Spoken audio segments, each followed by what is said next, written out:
സത്യപ്രതിജ്ഞാ ചടങ്ങിലെ വന്ദേമാതരം ആലപിക്കലിൽ ആശങ്കയുമായി മുഹമ്മദ് റിയാസ്. വന്ദേമാതരത്തിലെ ചില ഭാഗങ്ങൾ ചരിത്രപരമായി വിവാദങ്ങൾക്ക് ഇടയാക്കിയതും ആശങ്ക ഉയർത്തിയതുമാണ്. സത്യപ്രതിജ്ഞാ ചടങ്ങിൽ ലോക്ഭവന്റെ ഭാഗത്തു നിന്നുണ്ടായ ചില നിർദ്ദേശങ്ങൾ തിരുത്താൻ കാണിച്ച ഇടപെടൽ വന്ദേമാതരത്തിന്റെ കാര്യത്തിലും ഉണ്ടാകണമായിരുന്നു. മതനിരപേക്ഷതയും ബഹുസ്വരതയും ഉയർത്തിപ്പിടിക്കുന്ന സമീപനം സ്വീകരിക്കാൻ പുതിയ സർക്കാർ ശ്രദ്ധിക്കണമെന്നും മുഹമ്മദ് റിയാസ് ആവശ്യപ്പെട്ടു. സംസ്ഥാനത്തിന്റെ വികസനത്തിനും ജനക്ഷേമ പ്രവർത്തനങ്ങൾക്കും എല്ലാവിധ പിന്തുണകളും ആശംസകളും മുഹമ്മദ് റിയാസ് അറിയിച്ചു.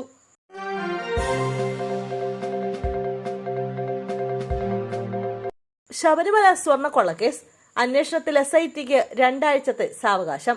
ജംഷഡ്പൂർ ലാബിൽ നിന്നുള്ള സാമ്പിളിന്റെ വിദഗ്ധ പരിശോധനാ ഫലം 10 ദിവസത്തിനകം ലഭിക്കും. ഫലം ലഭിച്ച ശേഷം സ്വർണ്ണക്കൊള്ളയുടെ സ്വഭാവം മനസ്സിലാക്കാനാകുമെന്ന് പ്രത്യേക അന്വേഷണ സംഘം കോടതിയിൽ വ്യക്തമാക്കി. ലാബിലെ ഫലം ലഭിക്കുന്നതിൽ താമസമെടുത്താലും അത് പ്രശ്നമാക്കേണ്ടതില്ലെന്ന് കോടതി നേരത്തെ തന്നെ വ്യക്തമാക്കിയിരുന്നു. സാമ്പിളുകളുടെ ഫലം ലഭിച്ചാൽ മാത്രമേ എത്രത്തോളം സ്വർണമാണ് നഷ്ടപ്പെട്ടിരിക്കുന്നതെന്ന് മനസ്സിലാക്കാൻ സാധിക്കൂ. അതിനുശേഷമായിരിക്കും കുറ്റപത്രം അടക്കം നൽകുക.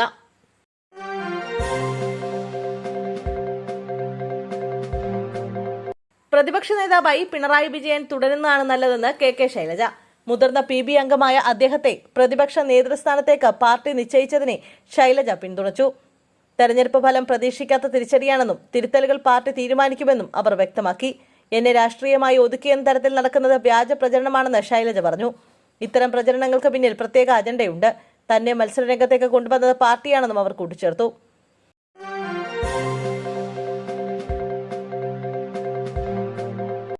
സ്ത്രീകളുടെ സൗജന്യയാത്രയിൽ ആശങ്കയുമായി ബസ് ഉടമകൾ. KSRTC ബസ്സുകളിൽ ജൂൺ 15 മുതൽ സ്ത്രീകൾക്ക് സൗജന്യയാത്ര അനുവദിക്കാനുള്ള VD സതീശൻ സർക്കാരിന്റെ തീരുമാനത്തിനെതിരെ പ്രതിഷേധവുമായി സ്വകാര്യ ബസ് ഉടമകൾ. സർക്കാർ തങ്ങളുമായി യാതൊരു കൂടിയാലോചനയും നടത്തിയില്ലെന്നും ഈ തീരുമാനം സ്വകാര്യ ബസ് മേഖലയെ കടുത്ത പ്രതിസന്ധിയിലാക്കുമെന്നും ഉടമകൾ ആരോപിക്കുന്നു. KSRTCയിൽ സൗജന്യയാത്ര നടപ്പാകുന്നതോടെ സ്വകാര്യ ബസ്സുകളെ ആശ്രയിക്കുന്ന സ്ത്രീ യാത്രക്കാരുടെ എണ്ണത്തിൽ വൻ കുറവുണ്ടാകുമെന്ന് ഉടമകൾ ഭയപ്പെടുന്നു. ഇത് മേഖലയുടെ തകർച്ചയ്ക്ക് കാരണമാകുമെന്നാണ് ഇവരുടെ വാദം.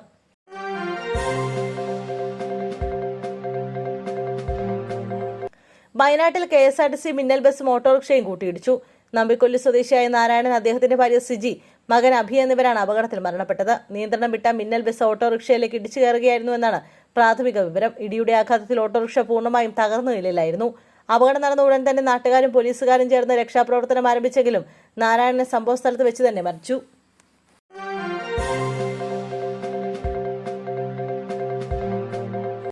ശബരിമല ക്ഷേത്രത്തിന് മുകളിലൂടെ കോസ്റ്റ് ഗാർഡിന്റെ ഹെലികോപ്റ്റർ താഴ്ന്നു പറഞ്ഞ സംഭവത്തിൽ അന്വേഷണ റിപ്പോർട്ട് പുറത്ത്. ആകാശത്ത് നിന്ന് അയ്യപ്പനെ തൊഴുക എന്ന ലക്ഷ്യത്തോടെയായിരുന്നു ഹെലികോപ്റ്റർ താഴ്ത്തിയതെന്ന് കണ്ടെത്തി. നെടുമ്പാശ്ശേരി വിമാനത്താവള പരിസരത്തെ കോസ്റ്റ് ഗാർഡ് എയർക്രാഫ്റ്റ് ഓപ്പറേറ്റിംഗ് യൂണിറ്റിലെ ഒരു മുതിർന്ന ഉദ്യോഗസ്ഥന്റെ നിർദ്ദേശപ്രകാരമാണ് ഈ നീക്കം നടന്നതെന്ന് റിപ്പോർട്ടിൽ വ്യക്തമാക്കുന്നു. തുടർന്ന് ബന്ധപ്പെട്ട ഉദ്യോഗസ്ഥനെ നെടുമ്പാശ്ശേരിയിലെ ചുമതലയിൽ നിന്ന് മാറ്റി കൊച്ചിയിലെ കോസ്റ്റ് ഗാർഡ് മേഖല ആസ്ഥാനത്തേക്ക് നിയമിച്ചതായും വിവരമുണ്ട്.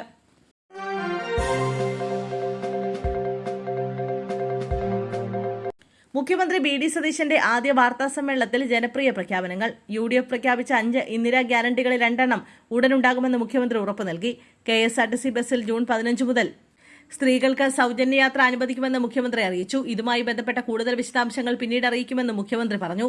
വയോജനങ്ങൾക്കായി പ്രത്യേക വകുപ്പ് രൂപീകരിക്കുമെന്നാണ് മറ്റൊരു പ്രഖ്യാപനം.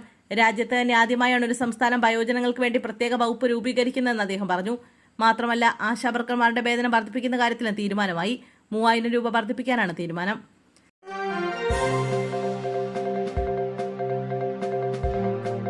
ഇടതുമൂല്യങ്ങൾ കൈവിടാതെ CP ജോണും ഷിബു ബേബി ജോണും. UDF മന്ത്രിസഭയിൽ സഗൗരവം സത്യപ്രതിജ്ഞ ചെയ്ത് 2 പേർ. RSPയുടെ ഷിബു ബേബി ജോണും CMPയുടെ CP ജോണുമാണ് സഗൗരവം സത്യപ്രതിജ്ഞ ചെയ്ത് അധികാരമേറ്റത്. മറ്റു മന്ത്രിമാരെല്ലാം ദൈവനാമത്തിലാണ് സത്യപ്രതിജ്ഞ ചെയ്തത്. സൗഗൗരവം എന്നാൽ മലയാള ഭാഷാ നിയമപ്രകാരം ഗൗരവത്തോടു കൂടി എന്നാണ് അർത്ഥം. മുഖ്യമന്ത്രി പിണറായി വിജയന്റെ നേതൃത്വത്തിലുള്ള 2ാമത്തെ സർക്കാരിന്റെ സത്യപ്രതിജ്ഞയിൽ 6 പേർ ദൈവനാമത്തിലും മറ്റുള്ളവർ സൗഗൗരവവുമാണ് സത്യപ്രതിജ്ഞ ചെയ്തിരുന്നത്.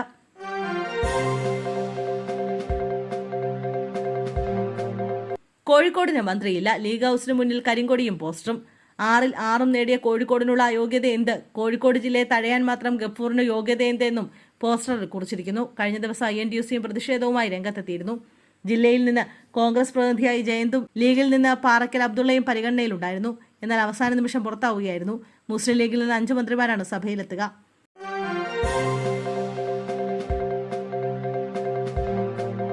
വാഹനാപകടത്തിൽ മുൻ MLA AK മണിക്ക് പരിക്ക്. ദേവികുളം മുൻ MLA AK മണി സഞ്ചരിച്ച വാഹനം അപകടത്തിൽപ്പെട്ടു. ഇന്ന് പുലർച്ചെയോടെയാണ് സംഭവം.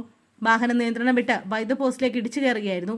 അപകടത്തിൽ മുൻ MLA AK Mani, Munnar panchayat president S Vijayakumar, Devikulam block panchayat അംഗം രാജാറാം, ഡ്രൈവർ എന്നിവർക്ക് പരിക്കേറ്റു. പുനലൂർ മൂവാറ്റുപുഴ സംസ്ഥാന പാതയിലെ കോന്നി എലിയിറക്കത്തിന് സമീപമാണ് അപകടമുണ്ടായത്.